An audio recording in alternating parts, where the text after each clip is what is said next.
তোমাদের প্রত্যেকের একটা বিষয় নিয়ে কোশ্চেন থাকে যে ভাইয়া এইচটিএমএল এর মধ্যে কালার কোড কিভাবে শিখবো। কালার কোড নিয়ে প্রত্যেকের অনেক রকম কোশ্চেন, সেই সমস্ত কোশ্চেনের সলভ আমি আজকে দিয়ে দেবো। দেখো, এইচটিএমএল এর কালার কোড নর্মালি যেটা হয় সেটা হচ্ছে যে আরজিবি কালারটা ফলো করে, ঠিক আছে। এখন আরজিবি মানে কি? আরজিবি মানে হচ্ছে যে রেড, রেড, জি মানে হচ্ছে গ্রিন, গ্রিন, আর বি মানে হচ্ছে ব্লু, ঠিক আছে।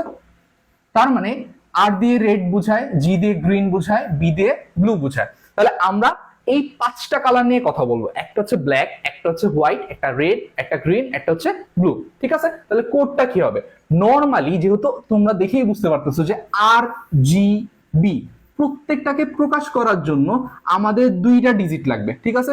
আর কে প্রকাশ করার জন্য দুইটা ডিজিট, জি কে প্রকাশ করার জন্য দুইটা ডিজিট, বি কে প্রকাশ করার জন্য দুইটা ডিজিট লাগবে। তাহলে দেখো, প্রথমে যদি তোমাকে বলে যে ব্ল্যাক, ভাইয়া ব্ল্যাক আসছে, ঠিক আছে, ব্যাকগ্রাউন্ডের কালারটা ব্ল্যাক হবে। এই প্রশ্নগুলো নর্মালি এমসিকিউ তে খুব বেশি আসে, সিকিউ তে তেমন একটা আসে না, কিন্তু এমসিকিউর জন্য এই প্রশ্নটা খুবই ইম্পর্টেন্ট। দেখো, যদি তোমাকে বলে যে ব্ল্যাক, ব্ল্যাক মানে হচ্ছে এই যে আর, আর এর মানটা কত হবে? আর এর মানটা 0 হবে, দুইটা 0।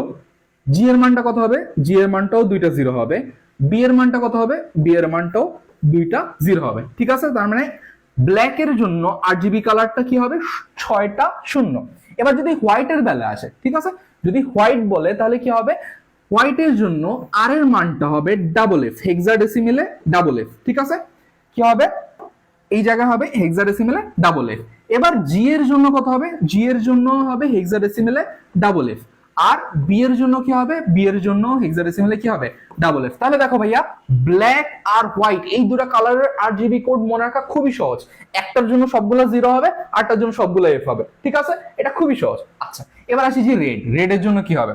রেড এর জন্য যে এই কাজটা করা লাগবে, যেহেতু বলেই দিছে যে রেড, ঠিক আছে, বলেই দিছে আমাদেরকে রেড, তার মানে শুধু রেড এর জায়গায় তুমি ডাবল এফ বসাবা, ঠিক আছে।